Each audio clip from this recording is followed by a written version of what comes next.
గ్రంథము 63వ అధ్యాయము 7వ వచనము.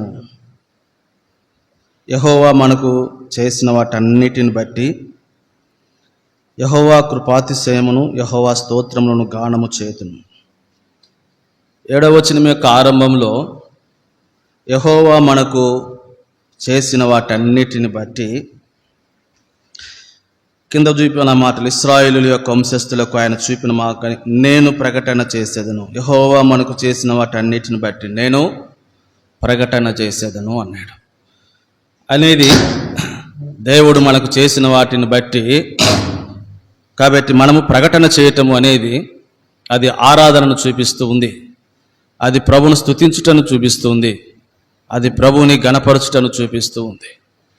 కాబట్టి దేవుడు మనకేమి చేశాడో వాటన్నిటిని బట్టి మనము సమాజములో, సంఘములో, జనముల మధ్య వాటిని మనము ప్రకటన చేయటము అంటే మనం మన హృదయములను, మన నోటిని తెరచి ప్రభుని ఆరాధించటము అనేది మనకు అది తెలియజేస్తూ ఉంది.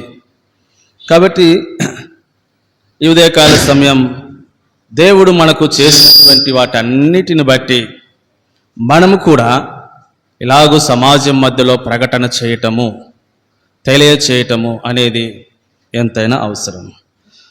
కాబట్టి ఈ 7వ వచనంలో ఆ ప్రభువుని గురించి మనము, ఆయన మనకి ఏమి చేశాడు అది తెలియచేయాలి. ఆ ప్రభు మనకి ఏమి చేశాడు అనేది మనం ఎరగాలంటే ఇక్కడ 3 సంగతులు ఆ ప్రభువుని గురించి రాయబడ్డాయి. ఆయన ఎట్టివాడు అనే సంగతిని 3 మాటలు ఇక్కడ రాయబడతా వచ్చినాయి. ఆ 3 మాటలు మనం జ్ఞాపకం చేసుకున్నప్పుడు ఆయన ఎట్టివాడు అనేది ఆ 3 మాటలలో మనకు తెలుస్తుంది. వాటిని బట్టి మనం ప్రభువుని స్తుతించుట అనేది. కాబట్టి నేను మొదటి మాటగా జ్ఞాపకం చేస్తాను, యెహోవా మనకు చేసిన వాటన్నిటిని బట్టి నేను ప్రకటన చేసేదను అని. కాబట్టి ఆయన ఎవరు, ఏ అనుభవం ద్వారా ఆయనకు ఇవ్వబడినటువంటి 3 మాటలు ఇక్కడ ఉన్నాయి. మొట్టమొదటిగా యెహోవా కృపాతిశయమును, loving kindness of the Lord. Jehovah కృపాతిశయము. కాబట్టి ఆయన ఎవరు అంటే యెహోవా ఆయన కృపాతిశయము కలిగినటువంటి వాడు. యెహోవా ఎవరంట? కృపాతిశయము కలిగినటువంటి వాడు. కాబట్టి మొదటి మాట మన హృదయంలో ఉంచుకుందాం, ఆ మాటని ప్రభుని ఆరాధించట కొరకే. కాబట్టి ప్రభు ఎవరు అంటే ఆయన కృపాతిశయము కలిగినటువంటి వాడు. ప్రభు యొక్క కృపాతిశయము మన జీవితంలో ఏం కార్యములు చేసిందో ఒక 3 మాటలు జ్ఞాపకం చేస్తాను. నెహెమ్యా గ్రంథము 13వ అధ్యాయం. నెహెమ్యా గ్రంథము 13వ అధ్యాయం. నెహెమ్యా గ్రంథం 13వ అధ్యాయము 22వ వచనం యొక్క చివరి మాటను చూస్తాం. నా దేవా, ఇందుని గూర్చి నన్ను జ్ఞాపకముంచుకొని నీ కృపాతిశయము చొప్పున నన్ను రక్షించుము. ప్రభు కృపాతిశయము కలిగినటువంటి వాడు. శయము చొప్పున, కాబట్టి ఏమంటాడు? నన్ను రక్షించుము అన్నాడు. అంటే దేవుని యొక్క కృపాతిశయము మనల్ని రక్షించేదిగా ఉంది అనేది. కాబట్టి ఈనాడు రక్షింపబడ్డాము అని అంటే, ఈనాడు రక్షణ యొక్క అనుభవంలోనికి వచ్చాము అంటే అది మన శక్తి కాదు, మన యొక్క భక్తి కాదు. అందుకే పౌలు అపోస్తలుడు ఎఫెసీయులకు అధ్యాయం 1వ వచనంలో ఆ మాటనే జ్ఞాపకం చేస్తూ వచ్చాడు. క్రీస్తు యేసునందు మనలను ఆయనతో కూడా లేపి, ఇప్పుడు 8వ వచనం, మీరు విశ్వాసము ద్వారా కృపచేతనే రక్షింపబడి ఉన్నారు, ఇది మీ వలన కలిగినది కాదు. కాబట్టి మీరు విశ్వాసము ద్వారా కృపచేతనే రక్షింపబడి ఉన్నారు, ఇది మీ వలన కలిగినది కాదు. మరెవరి వలన కలిగింది?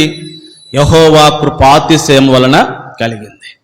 కాబట్టి ఈనాడు మనం రక్షింపబడటము అనేది, కాబట్టి అవి ఏ విధము చేత మనం రక్షింపబడ్డాము అంటే ఆ ప్రభు కృపాతిశయం కలిగినటువంటి వాడు.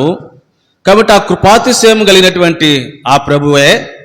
కాబట్టి ఆయన యందు మనం విశ్వాసము ద్వారా ఆయన మనం రక్షించాడు. ఇది మన క్రియల వలన కలిగినది కాదు రక్షణ అనేది. అందును బట్టి మనం ప్రభువును స్తుతిస్తాం. ప్రభువా, నీవు కృపాతిశయం కలిగినటువంటి దేవుడవు, నీ కృపాతిశయము కలిగినటువంటి దేవుడవు, నీ కృపాతిశయమును బట్టి నీవు నన్ను ఏం చేశావు? రక్షించినావు అని. రెండవదిగా ప్రభు యొక్క కృపాతిశయము ఏం చేసింది? సంఖ్యాకాండము 14వ అధ్యాయం, సంఖ్యాకాండము 14వ అధ్యాయము 19వ వచనం. సంఖ్యాకాండము 14వ అధ్యాయం 19వ వచనం. ఐగుప్తులో నుండి వచ్చినది మొదలుకొని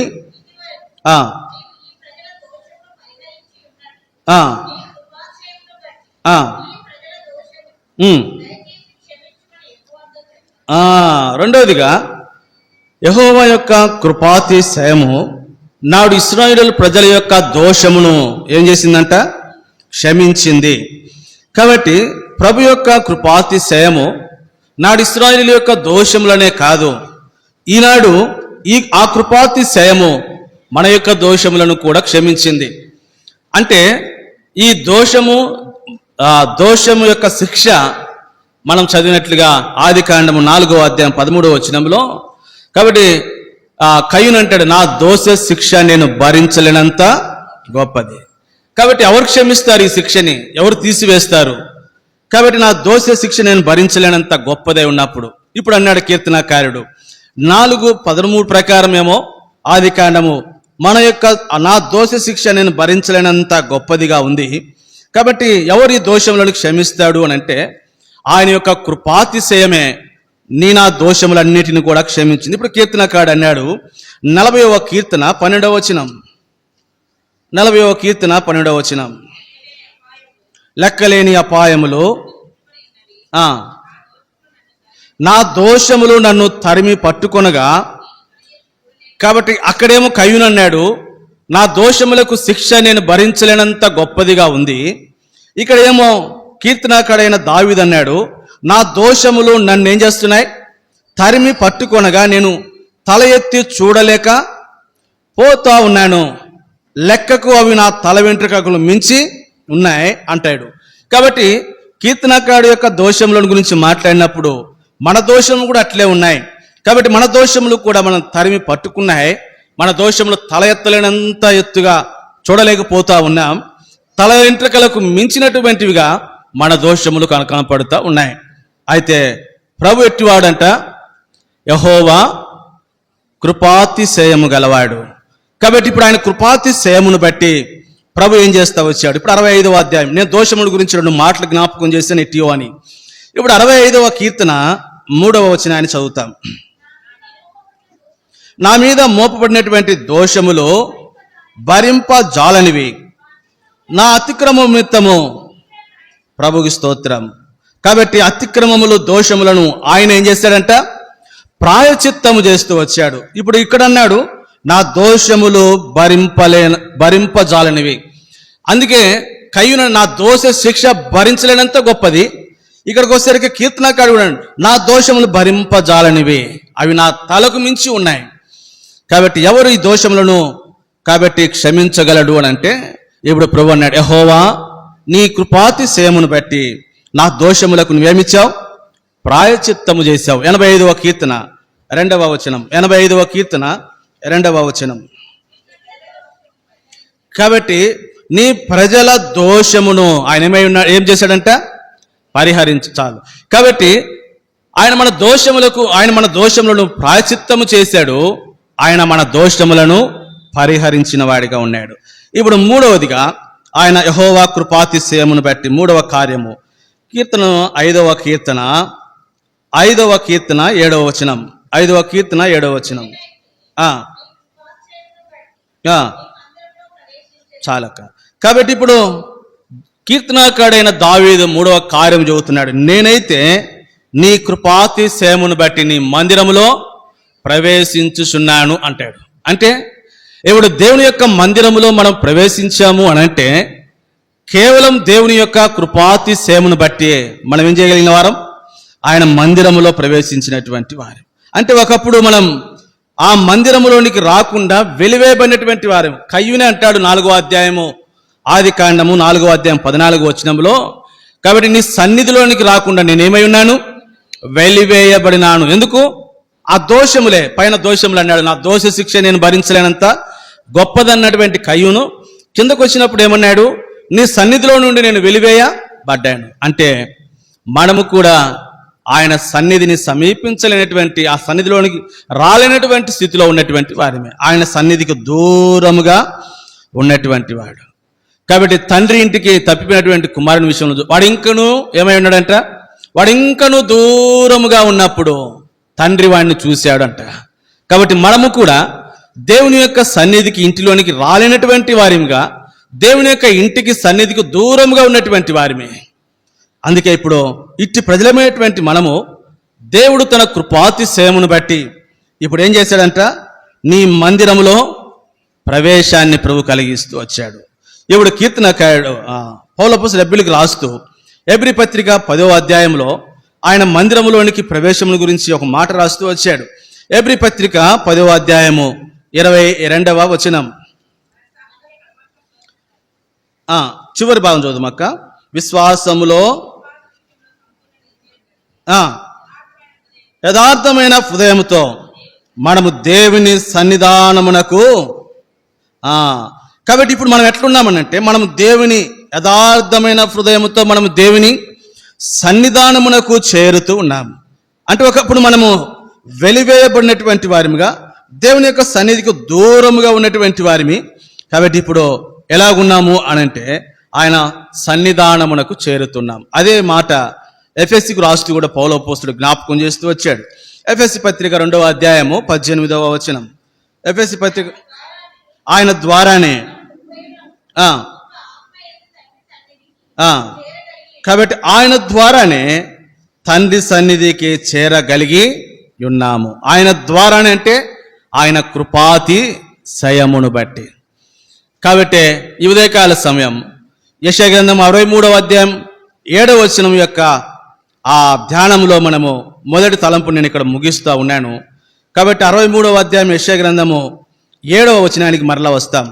యెషయా గ్రంథము 63వ అధ్యాయము 7వ వచనం, యెహోవా మనకు చేసిన వాటన్నిటిని బట్టి. కాబట్టి నేను ఏం చేస్తానన్నాడు, నేను ప్రకటన చేస్తా.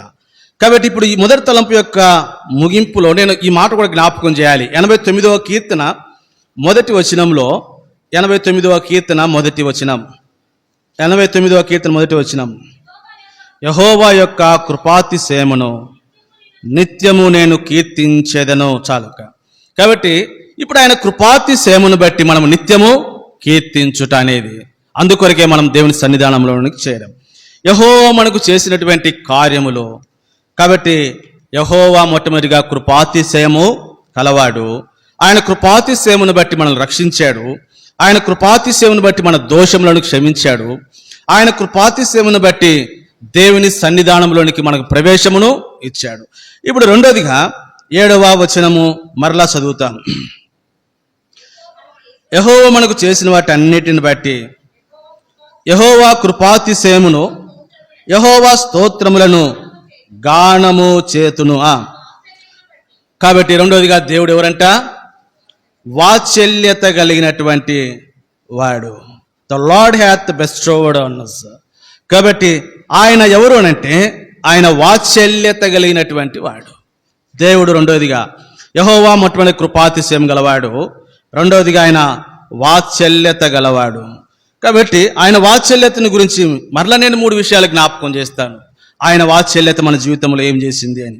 79వ కీర్తన 8వ వచనం, 79వ కీర్తన 8వ వచనం, దేవుని యొక్క వాత్సల్యత మన జీవితంలో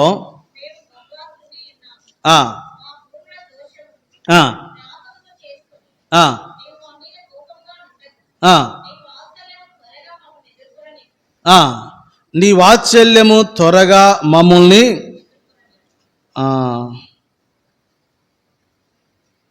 8వ వచనం మరలా చదవండి అక్క. మేము బహుగా కృంగి ఉన్నాము. చాలక్క. కాబట్టి ఆరంభంలో 8వ వచనం యొక్క ఆరంభంలో ఏమన్నాడు, మేము బహుగా కృంగి ఉన్నాము. కాబట్టి మేము కృంగి ఉన్నాము, నీ వాత్సల్యమును త్వరగా మమ్ము ఎదుర్కొననిమ్ము అనంటే, ఇప్పుడు ఈ ఆసాపు ప్రభా మేము కృంగిపోయి ఉన్నాం, కాబట్టి ఇప్పుడు మేము కృంగిపోయి ఉన్నాం కాబట్టి నీ వాత్సల్యత చేత మమ్మల్ని ఎదుర్కో అంటే, కృంగినప్పుడు నీ వాత్సల్యత నన్ను ఏం చేస్తుంది, ఇప్పుడు పైకి లేవనెత్తుతూ ఉంది. కాబట్టి ఇప్పుడు కృంగినటువంటి దినాల్లో ఆత్మీయ జీవితంలో మనము కూడా ఆసాపు వలె కృంగినటువంటి దినాలు, కృంగిపోయినటువంటి సమయాలు, ఇటువంటి కృంగిపోయినప్పుడు దేవుని యొక్క వాత్సల్యత మనల్ని ఎదుర్కొని మన యొద్దకు వచ్చి మనల్ని ఏం చేస్తూ వచ్చింది? మనల్ని లేవనెత్తుతూ వచ్చింది. దానియేలు గ్రంథము 8వ అధ్యాయము 18వ వచనం. దానియేలు గ్రంథము 8వ అధ్యాయము 18వ వచనం.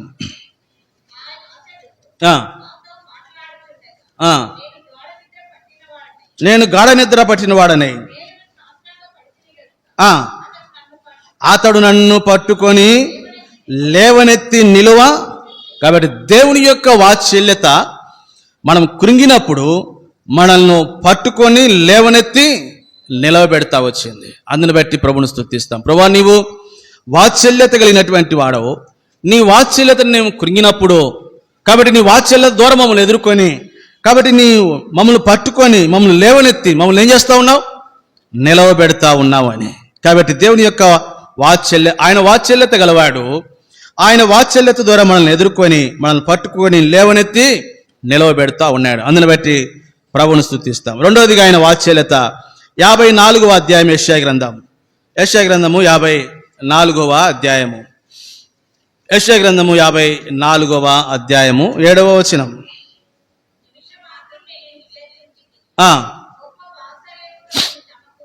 కాబట్టి దేవుని యొక్క గొప్ప వాత్సల్యం, లేకపోతే వాత్సల్యత కలిగినటువంటి వాడు, ఆయన వాత్సల్యము ఏం చేసిందంట? నిన్ను సమకూర్చి, అంటే మనల్ని విసర్జించాడంట. కానీ అయితే దేవుని యొక్క వాత్సల్యత మళ్ళా వెంటనే విసర్జించినటువంటి మనల్ని ఏం చేసిందంట? సమకూర్చింది, రెస్టోర్ చేసింది. కాబట్టి దేవుని యొక్క వాత్సల్యత అనేక సార్లు మనల్ని ఏం చేస్తూ ఉంటుంది అని అంటే, మనల్ని విసర్జించబడినటువంటి స్థితిలో, కోల్పోయినటువంటి స్థితిలో, పోగొట్టుకున్నటువంటి స్థితిలో, నష్టపడినటువంటి స్థితిలో దేవుని యొక్క ఆ వాత్సల్యత మనల్ని సమకూర్చేదిగా ఉంది. ద్వితీయోపదేశకాండం 30వ అధ్యాయము 3వ వచనం. ద్వితీయోపదేశకాండం 30వ అధ్యాయము 3వ వచనం. నేను ఒక రెఫరెన్స్ మాత్రం ఇస్తా ఉన్నాను. నీ దేవుడైన యెహోవా చెరలోని మిమ్మును తిరిగి రప్పించును. ఏ ప్రజలలోనికి మిమ్మును చెరగొట్టెనో అది దేవుడైన చెరలో నుండి మిమ్మును తిరిగి రప్పి, ఏ ప్రజలలోనికి మిమ్మును చెదిరిపోయారో, చెదరగొట్టబడ్డారో వాటన్నిటిలో నుంచి కాబట్టి ప్రభు సమకూరుస్తున్నాడు. కేవలం ఆయన యొక్క వాత్సల్యత. కాబట్టి దేవుని యొక్క వాత్సల్యత మొట్టమొదటిగా కృంగినప్పుడు మనల్ని లేవనెత్తి మనల్ని నిలవబెడతా ఉంది. దేవుని యొక్క వాత్సల్యత మనం చెదరగొట్టబడినప్పుడు, పోగొట్టుకున్నప్పుడు తిరిగి వాటన్నిటిని కూడా ఏం చేస్తుంది? సమకూరుస్తుంది. మూడవదిగా లూకాసు వార్త 1వ అధ్యాయము 29వ వచనం. లూకాసు వార్త 1వ అధ్యాయము 79 చివరి మాట చదువుదాం. చీకటిలో నాకు చదువుతాం.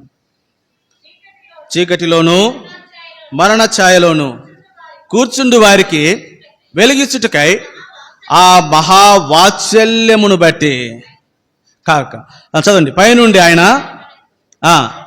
కాబట్టి దేవుని యొక్క ఆ మహావాత్సల్యత ఇప్పుడు మూడవదిగా ఏం చేసిందనంటే, మనలను అరుణోదయ దర్శనమును కలిగించిందంటే మన నేత్రములను, మనలను ఏం చేసింది?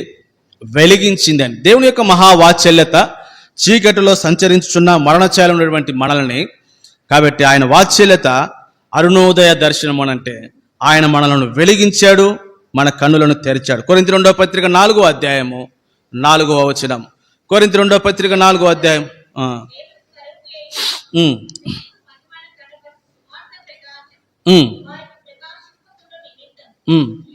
ఈ యుగ సంబంధమైన దేవత అవిశ్వాసులైన మనోనేత్రములకు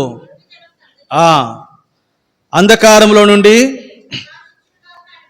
దేవుడే తన మహిమను గూర్చిన జ్ఞానము యేసుక్రీస్తునందు వెల్లడిపరచుటకు అది అంధకారంలో నుండి వెలుగు ప్రకాశించునుగా కానీ పలికినటువంటి దేవుడు తన మహావాత్సల్యతను బట్టి ఆయన మనకు అరుణోదయ దర్శనమును, లేకపోతే మన నేత్రములను, మన గ్రుడ్డితనములను ఆయన తొలగించి మన నేత్రములను ఆయన ఏం చేశాడు?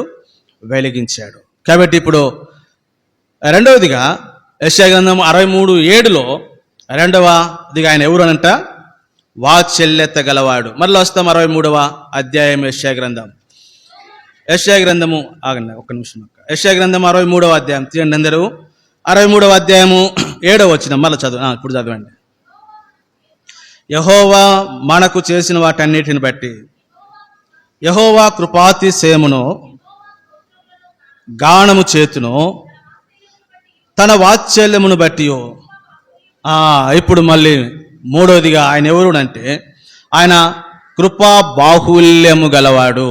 దేవుడు ఎవరంట? మూడవది కృపా బాహుల్యమును కలవాడు.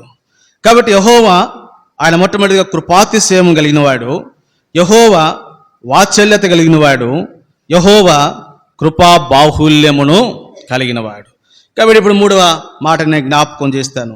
కృపా బాహుల్యంలో నుండి కూడా నేను 3 విషయాలు జ్ఞాపకం చేస్తాను. ఆయన కృపా బాహుల్యం మన జీవితంలో ఏం చేసింది? ఇప్పుడు 106వ కీర్తన 45వ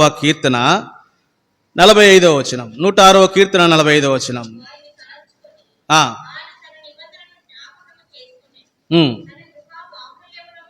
ఆయన తన కృపా బాహుల్యమును బట్టి.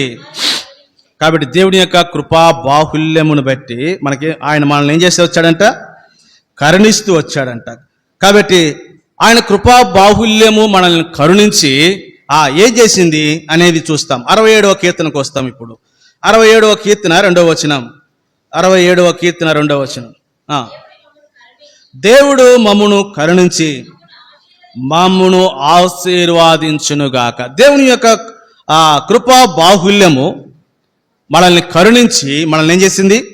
ఆశీర్వాదించింది. అంటే నేను మళ్ళీ వెనకకి వెళ్తే ఇవంతా కూడా మళ్ళీ విస్తారమైపోతుంది. అంటే మనం ఒకప్పుడు ఎట్లా ఉన్నాము? శాపగ్రస్తమైనటువంటి స్థితిలో ఉన్నాం. దేవుడు ఆ శాపమును మన జీవితంలో ఎలా చేశాడు? ఆశీర్వాదముగా చేస్తూ వచ్చాడు. ఎలాగూనంటే ఆయన కృపా బాహుల్యమును బట్టి శాపగ్రస్తమైన స్థితిలో ఉన్నటువంటి మనల్ని కరుణించి ఆయన కృపా బాహుల్యం మన మీద ఉన్నటువంటి శాపమును తీసివేసి మనల్ని ఏం చేసింది? ఆశీర్వాదించింది అని. కాబట్టి దేవుడు కృపా బాహుల్యము మొదటిగా దేవుడు మనల్ని ఆ కృపా బాహుల్యం ద్వారా ప్రభు మనల్ని ఆశీర్వాదించాడని. రెండవదిగా రోమపత్రిక 5వ అధ్యాయము. రోమపత్రిక 5వ అధ్యాయము 17వ వచనం.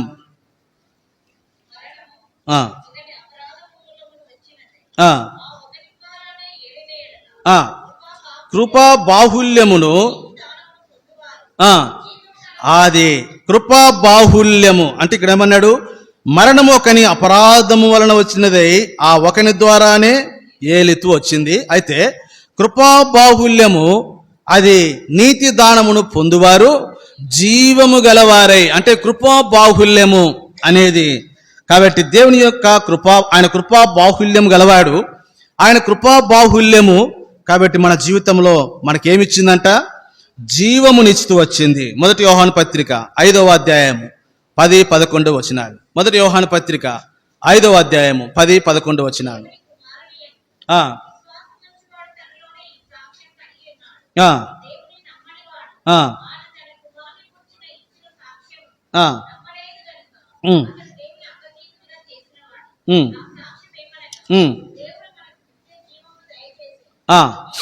ఈ జీవము ఆయన కుమారుని యందు ఉన్నది. కాబట్టి ఇప్పుడు ఆ జీవము ఎవరైనా ఉందంట?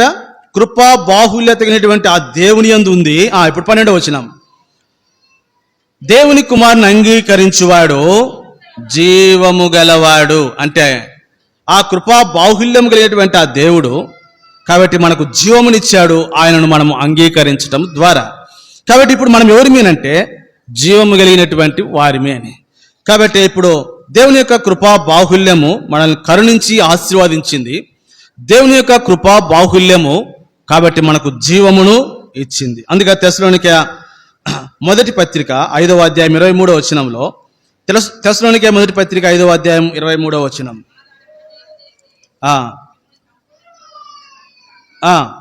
మీ ఆత్మయు జీవమును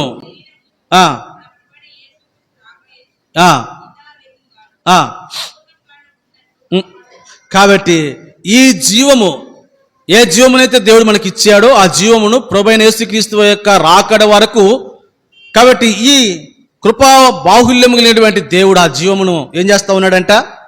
కాపాడుతూ ఉన్నాడు అని.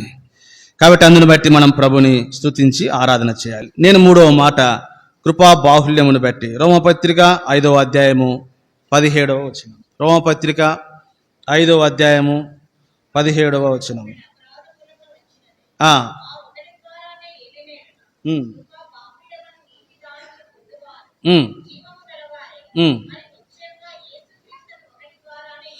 కాబట్టి ఆ కృపా బాహుల్యము మూడవదిగా మనల్ని ఏం చేస్తూ వచ్చిందంట, ఒకని ద్వారానే ఏలుదురు. కాబట్టి మనల్ని రూలర్గా చేసింది, మనల్ని ఏలుబడిలోనికి తీసుకుని వచ్చింది. దేవుని యొక్క కృపా బాహుల్యము నిన్ను నన్ను ఏలుబడిలోనికి తీసుకుని వచ్చింది. అందుకే ఆది కాండములోనే ప్రభు ఆ వాగ్దానము మానవునికి చేస్తూ వచ్చాడు. ఆది కాండము 1వ అధ్యాయము 26వ వచనం. ఆది కాండము 1వ అధ్యాయం 26వ వచనం.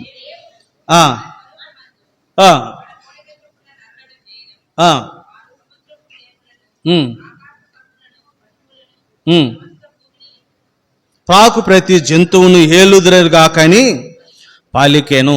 కాబట్టి ఆరంభం దేవుడు మానవుని చేసిన ఉద్దేశం ఏంటంటే మానవుడు ఏలుబడి చేయట కొరకే అని. ఇప్పుడు తిమోతికి రాస్తూ పౌలు అపోస్తలుడు 2వ పత్రికలోనికి వచ్చినప్పుడు 2వ అధ్యాయము 12వ వచనంలో, తిమోతి 2వ పత్రిక. కాబట్టి ఇప్పుడు మనం ఏం చేయబోతున్నాము అంటే, ఆ వాగ్దానం ఆది కాండములు ఇచ్చాడు కాబట్టి మనం ఆయనతో కూడా ఏం చేయబోతున్నాం, ఏలుబడి చేయబోతా ఉన్నాం. ఇప్పుడు ప్రకటన గ్రంథంలోనికి వస్తాం. ప్రకటన గ్రంథము 5వ అధ్యాయము 10వ వచనం. ప్రకటన గ్రంథం 5వ అధ్యాయం 10వ వచనం. చివరి మాట చదువుదాం అక్క, మా సమయం అయిపోతుంది. వారు భూలోకమందు ఏలుదురని కొత్త పాట. కాబట్టి ఇప్పుడు ఆయా జాతులు జనములు దేవుని కొరకే కొనబడినటువంటి మనల గురించి మాట్లాడాడు అక్కడ. కాబట్టి వారు భూలోకమును ఏలుదురు అంటే ఇప్పుడు దేవుని యొక్క కృపా బాహుల్యము మనల్ని ఏలుబడిలోనికి తీసుకుని వచ్చింది. మనం ఇప్పుడు ఏలుబడి చేయనటువంటి వారము, ఏలేటువంటి వారము. కాబట్టి మన జీవితాల్లో ఎరుగుతూ వస్తాం. దేవుని యొక్క గుణలక్షణాలు మనం జ్ఞాపకం చేసుకొని ప్రభువును మనం స్తుతించి ఆరాధన చేసేటువంటి వారిగా ఉన్నాం. 63వ అధ్యాయం యెషయా గ్రంథం 63వ అధ్యాయము 7వ వచనం. యెహోవా మనకు చేసిన వాటన్నిటిని బట్టి నేను ప్రకటన చేసేదను. యెహోవా మనకు చేసిన వాటన్నిటిని బట్టి స్తోత్రములను గానము చేతును. కాబట్టి ఆయన స్తోత్రములను గానము చేద్దాం. యెహోవా మనకు చేసిన వాటన్నిటిని బట్టి ఆయనకు స్తోత్ర గానములు చేద్దాం. యెహోవా ఆయన కృపాతిశయం కలిగిన వాడు. ఆ కృపాతిశయమును బట్టి మనం రక్షించాడు, మన దోషములను క్షమించాడు, మనము ఆయన మందిరములో ధారాళమైన ప్రవేశమునిచ్చాడు. రెండోది, యెహోవా ఆయన వాత్సల్యత కలిగిన వాడు. ఆయన వాత్సల్యతను బట్టి కృంగినటువంటి మనల్ని లేవనెత్తి నిలబెడుతున్నాడు. ఆయన మనల్ని సమకూరుస్తున్నాడు. ఆయన మనల్ని వెలిగించినటువంటి వాడిగా ఉన్నాడు. మూడవది, యెహోవా కృపా బాహుల్యం కలిగినటువంటి వాడు. ఆ కృపా బాహుల్యం ద్వారా మనల్ని కరుణించి ప్రభు ఆశీర్వాదిస్తూ వచ్చాడు. యెహోవా కృపా బాహుల్యమును బట్టి ఆయన మనకు జీవమునిచ్చాడు. యెహోవా కృపా బాహుల్యమును బట్టి మనల్ని ఏలుబడి చేసేటువంటి అనుభవంలోనికి తీసుకుని వచ్చాడు. ఈ సంగతిని మన హృదయంలో ఉంచుకొని మనము కొన్ని నిమిషాలు ప్రభువుని స్తుతించి ఆరాధిస్తాం.